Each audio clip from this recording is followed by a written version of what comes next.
We've had a good amount of time to fully take in all the new rad concepts and ideas displayed at IAAPA 2019, one of the show stealers being the all-new Axis concept from S&S Worldwide. I will say, when I originally saw this ride, I didn't quite know what to think. I honestly thought it was just a cheap ride for parks like Six Flags or maybe some smaller family-owned properties. But now I say with a big smile on my face that I was wrong. The more I thought about it, the more it began to grow on me. A couple of things that totally changed my view on this ride is that it will not be a free spin. If you know me, then you'll know that I don't particularly like free spins, so it's really nice to see an alternative that doesn't give you this crazy, sickening spin feeling. This will be a consistent ride. Every ride will be the same. When I saw the factory model, I was a little underwhelmed that it would be running with single car trains. Again, this made me compare it to the free spin. If there's something that I've learned about Axis so far, it's that a prototype is a prototype for a reason. At IAAPA, S&S announced that Axis will run with trains. This is where my perspective on the ride went from it's made for smaller parks to some of the biggest chains out there are gonna want this. With all the time that we've had to process this new ride, I began to compare it to rides like Eejanaika, X2, and Dinoconda. X2 made its mark as the first fourth dimensional coaster 18 years ago in 2002. When Aerodynamics went out of business, they sold their rad concepts and plans to S&S, including the fourth dimensional coaster, and then S&S would later go on to build Eejanaika and Dinoconda. Not just did S&S build those two coasters, but they also built upon Aero's old concepts and created rides like the free spin and now Axis. Looking deeper into it, I can see bits and pieces of Eejanaika implemented into Axis. So on today's episode of Coaster Theory, we are going to uncover all of it. If you're new to the channel, be sure to tap that subscribe button down below for more videos just like this every week. Also, if you enjoy the content and want to see more, you can also check me out on Instagram and Twitter.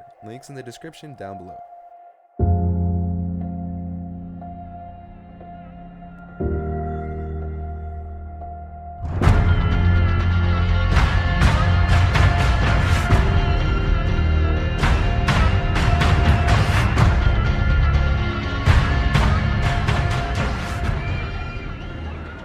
For all of those who might not know, what is Axis? Axis is this really cool original coaster concept from American coaster manufacturer S&S. I don't think I can word it any better than what S&S says about Axis on their website. The new Axis roller coaster delivers deliberate and fluid movements that give the rider a feeling of flying unlike any other. The coaster redefines track elements that cannot be replicated on any other ride. Whether you want a high thrill experience or family-friendly coaster, Axis will be the ride your guests want to ride time and time again. Alright, I gotta admit, it's a pretty cool design. When S&S acquired Aerodynamics, they started to bring old Aero concepts into the next generation, and I would like to say that this is the next generation suspended coaster. Now, I do understand that those who have actually been on the prototype say that it's nothing like an Aero suspended coaster, and I totally get that. Axis is unlike anything we have ever seen before. Now, with that said, the older 4D coasters like X2 and Eejanaika are nearly unrecognizable from the modern version, the 4D free spin. I sort of see the same thing between Aero suspended coasters and Axis. Now that we know what Axis is, how can we compare this to Eejanaika? Mainly, it's just the overall concept of the ride.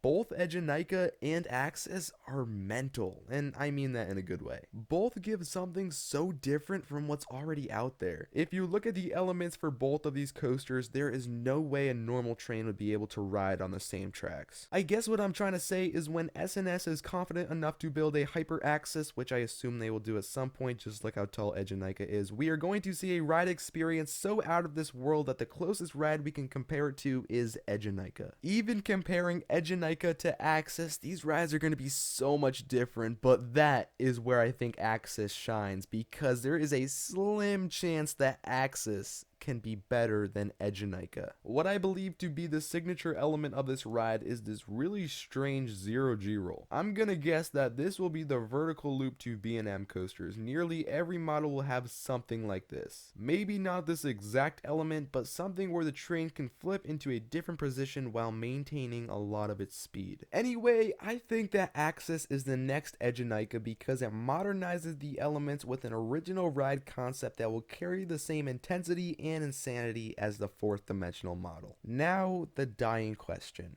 Where and when will we see this? I'm sure that S&S already has a couple of parks interested because I mean with a concept this original, there's gotta be at least one park that wants access. Add that with the prototype being a success and everyone who is lucky enough to ride it saying that it's amazing, I think we will see the first access in 2021. If we're talking about an Eejanaika sized access, then this is just a shot in the dark, but I'm gonna say 2023 or 2024. So what parks would access be a good fit at? Right off the bat, I'm gonna say Six Flags. We know S&S and Six Flags work together quite often, and with this being a model that could be reduced to be cheaper, I see Six Flags being an option. Parks in specific could be Fiesta Texas, over Georgia, New England, Mexico, Great America, and Discovery Kingdom. Pretty much a good chunk of Six Flags properties. For Cedar Fair, I can see parks like Kings Dominion, Kings Island, Knott's, and maybe by some lucky chance Michigan's Adventure, but probably not. Other parks might include Dollywood, Wallaby Holland, Portaventura, Ferrari World, or possibly Six Flags Quidia. Now, if we're talking that massive version, I'm gonna guess Cedar Point, Canada's Wonderland, Energylandia, or maybe by some chance Busch Gardens Williamsburg. Because let's be honest, a 200-foot axis would be a great way to avenge the big bad wolf. Thank you all for watching today's video, but before I go, today's shoutout goes to Hunter for wearing his theme park media merch at Disney's Hollywood Studios. If you want a shoutout, click the link in the description down below to pick up a TPM shirt, take a pic at any theme park, and submit it to the Gmail provided below. Thank you all for watching. I'm Zach from Theme Park Media signing off, and I will catch you in the next one.